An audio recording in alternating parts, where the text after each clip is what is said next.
कल सोमती अमावस्या है। निवेदन है, जिसके घर में क्लेश बहुत मचा हुआ है या कोई पैसा खाकर चले गया, धन नहीं दे रहा, रुपया नहीं दे रहा और बहुत मशक्कत कर लिए, हाथ जोड़ लिया, पांव पड़ लिया, रुपया नहीं दे रहा, तो काली तिल्ली को पानी में गला दीजिए और पानी में गलाकर उसको सुबह पीस लीजिए। सोमती अमावस्या के दिन सुबह पीस लो। पीस कर एक कटोरी में उसमें पीला चंदन मिला लीजिए। उसको लेकर जाइए, एक लोटे में दूध और जल लेकर जाइए, 5 बेलपत्र लेकर जाइए, शंकर के मंदिर में पहुंचिए। शंकर जी के शिवलिंग को, वो जो तिल आपने पीसी है उस तिल को आप मिक्सर में मत पीसना, हाथ से कूटिए या कोई बेलन से या कोई वस्तु से उसको पीसिए और पीस कर उसका उत्तन तैयार करिए। उसमें चंदन मिलाकर शंकर के शिवलिंग को समर्पित करिए, शंकर के शिवलिंग को लगाइए। केवल शिवलिंग को ही नहीं, भगवान शंकर की संपूर्ण जलाधारी पर, जहाँ शंकर भगवान की बेटी अशोक सुंदरी है, कार्तिकेय जी हैं, गणेश जी हैं, उस पूरे जलाधारी में जहाँ पार्वती मैया भी विराजमान है, पूरी जलाधारी को समर्पित करिए। समर्पित कर कर त्रिपुंड लगाइए, अपनी 3 उंगलियां उसी चंदन पर फेर दीजिए। फेर कर अपनी कामना कर कर बेलपत्र चढ़ा दीजिए। 5 या 7 बेलपत्र आपके भाव से आप शिव को समर्पित कर दीजिए।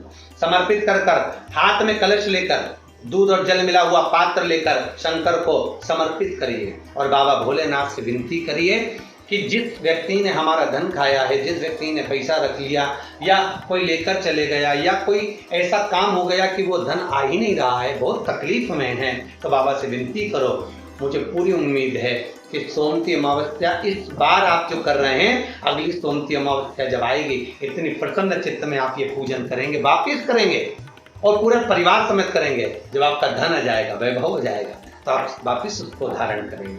फिर नहीं और लिख के रखना, अगली सोमती को फिर करना। जब सोमती अमावस्या पड़े फिर उसको करिएगा, आपको फल अधिक मिलेगा।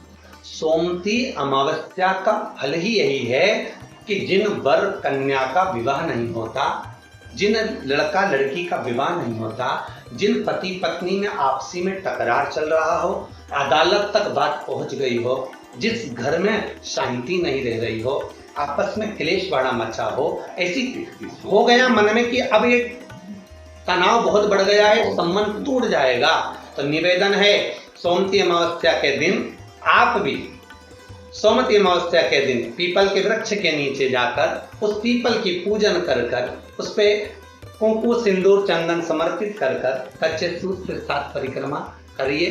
7 बने तो 7, वैसे तो 108 लगाओगे तो आपके जीवन में सुखता आएगी। आप 108 फेरी लगाएं, चाहे दाने से लगाएं, चिरंजी से लगाएं, जिससे भी लगाएं, पीपल की पूजन करें, जल अर्चना करें। इतना निवेदन करता हूं कि आपके घर में अशांति नहीं हो सकती, परिवार में प्रेम जरूर करें।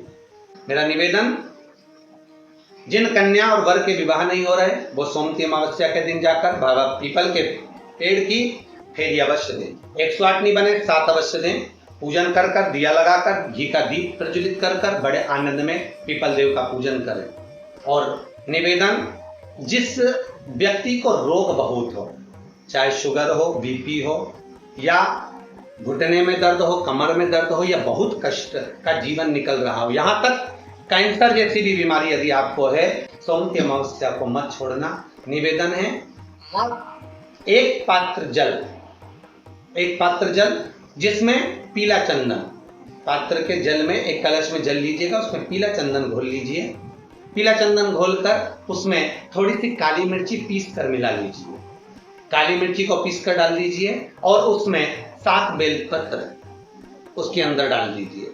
7 बेलपत्र के साथ में 7 वृक्ष के पत्ते, कोई भी वृक्ष जो आपके पास में हो, 7 वृक्ष के पत्ते उस कलश में डाल दीजिए।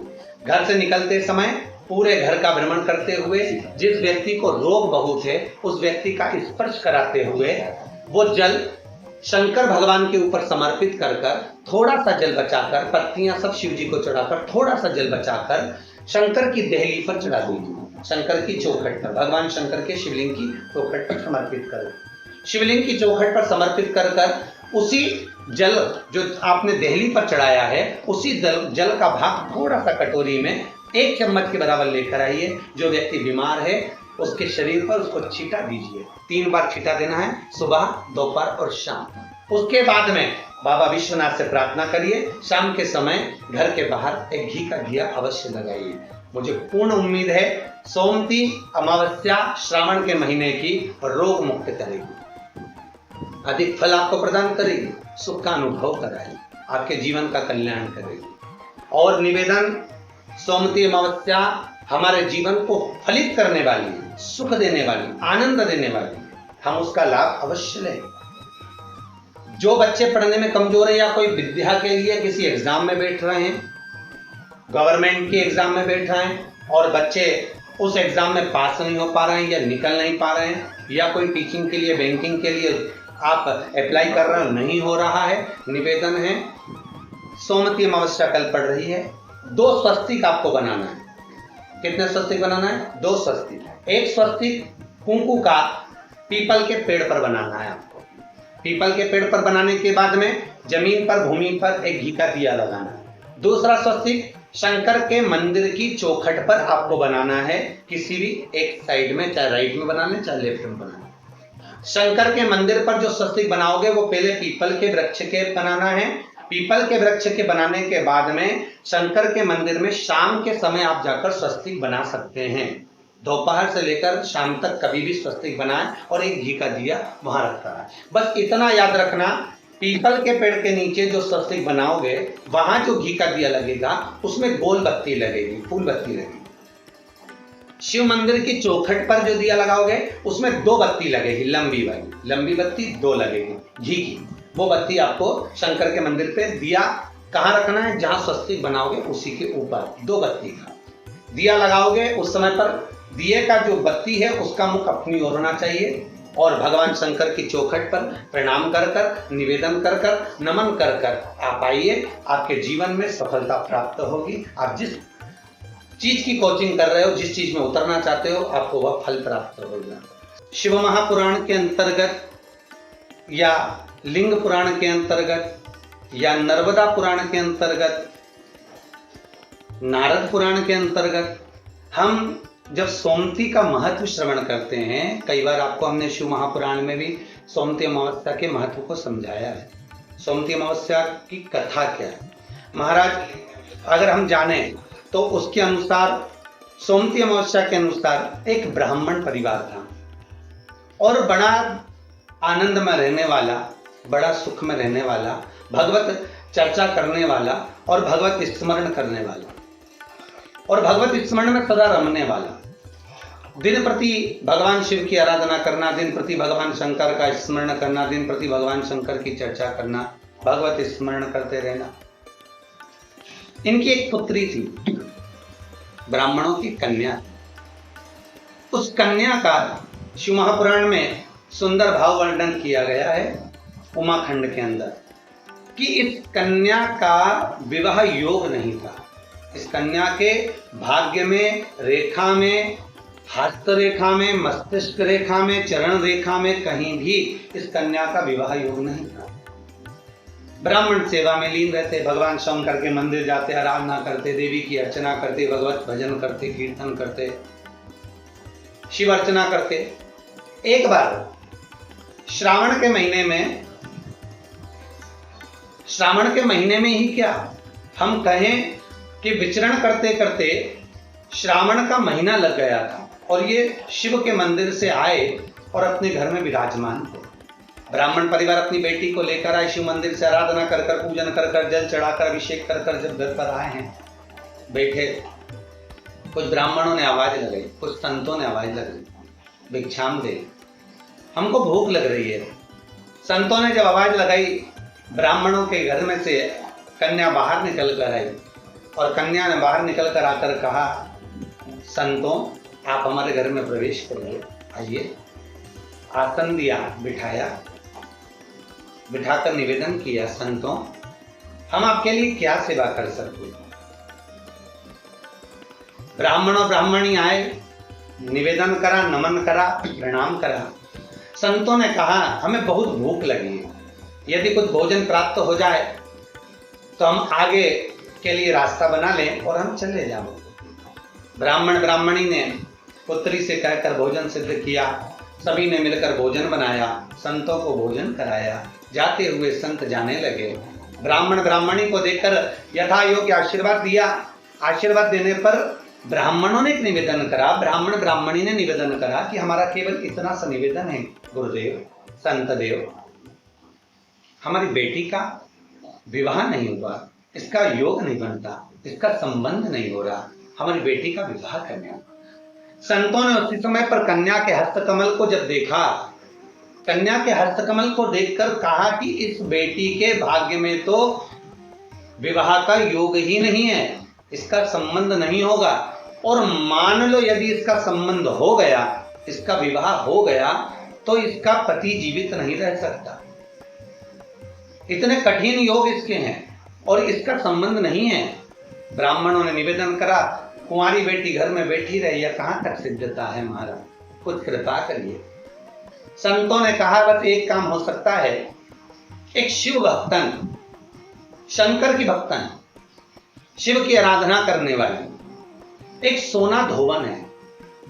वो सोना धोवन जो जिसका नाम है सोना और धोबी का काम करती है, कपड़े धोने के लिए जाती है, वस्त्र आदि धोती है और भगवान शंकर का भजन करती है।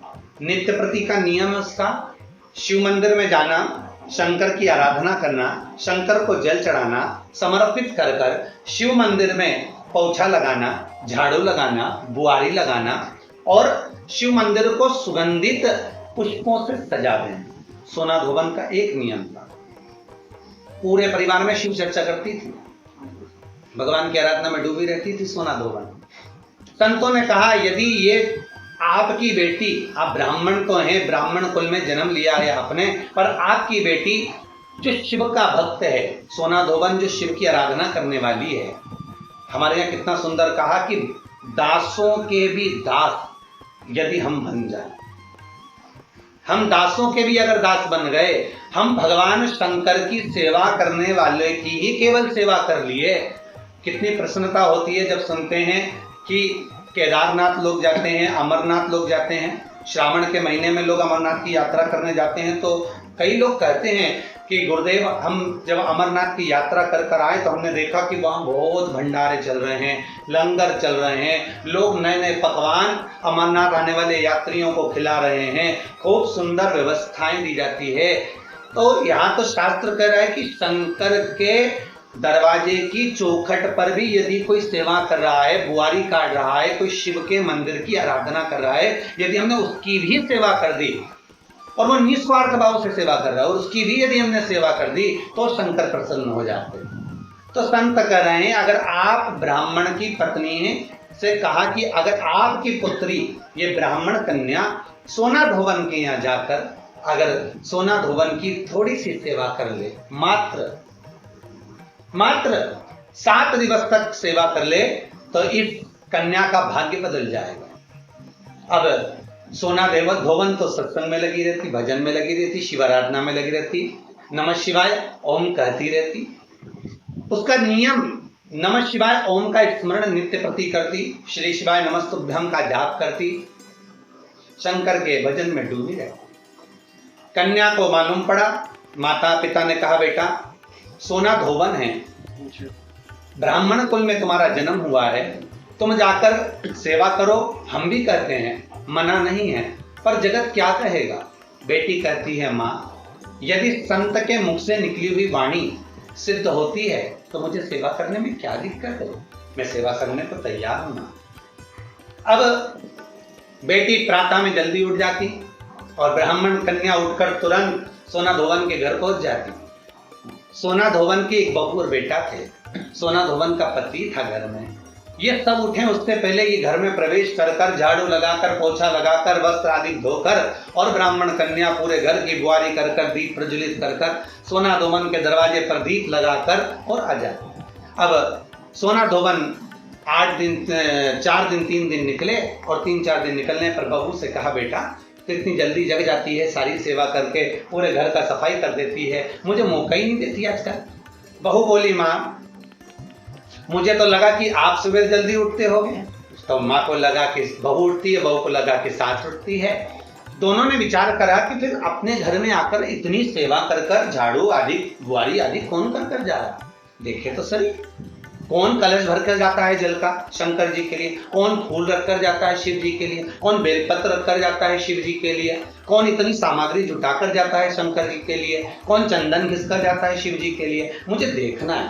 अब बहू और सास एक बार दोनों ने उठकर प्रातः में जल्दी देखा, ब्राह्मण कन्या सुबह आई, बुआरी झाड़ू लगा रही थी, चंदन आदि घिस रही थी, और सोना धोबन ने उसको देख लिया, देखकर उसके चरणों में गिर गई। सोना धोबन उस ब्राह्मण कन्या के चरण में गिरी, प्रणाम किया, नमन किया, बेटा आप ब्राह्मण कुल की बेटी हो, आप मेरे घर में बुआरी काट रही हो, मुझे दोष लगेगा, आप ये क्या कर रही हो, आपसे निवेदन है आप ऐसा न करिए, मुझे दोष लगेगा, मैं शिव की आराधना करती हूँ। कन्या ने हाथ जोड़कर निवेदन करा सोना धोबन से, माता जी मेरे हस्त कमल में, मेरे भाग्य में पति का सुख नहीं है, मेरे भाग्य में विवाह नहीं है, पर मुझे संत ने कहा है यदि शिव भक्तन सोना धोबन के अगर केवल सेवा ही मिल गई तो उससे तुम्हारा भाग्य खुल जाएगा, उससे तुम्हारे हस्त कमल में विवाह योग आ जाएगा। आप कृपा करिए, मेरे पिताजी ने जो वर ढूंढा है उससे मेरे पिताजी विवाह करना चाहते हैं, पर मेरे भाग्य में लिखा है कि विवाह के बाद भी मेरा सौभाग्य समाप्त हो जाएगा, आप कुछ कृपा करेंगी? क्यों नहीं, अगर मेरे द्वारा आपका हित होता है तो हित करने में क्या दिक्कत है, अपने माध्यम से अगर किसी का भला हो रहा है जरूर हो। सोना धोबन ने कहा आपके विवाह में मैं पहुंचूंगी और अपना सौभाग्य आपको प्रदान करूंगी। संत ने कहा था मां कि सोना धोबन के मस्तक का सिंदूर यदि तेरे मस्तक पर आ जाएगा तो तेरा बाल भी बांका नहीं होगा। मां ऐसी कृपा करिए, मेरा सौभाग्य बना दीजिए। जिस दिन कन्या का विवाह था उसके प्रथम में वर कन्या की मांग में सिंदूर भरे, उससे पहले सोना धोबन पहुंच गई।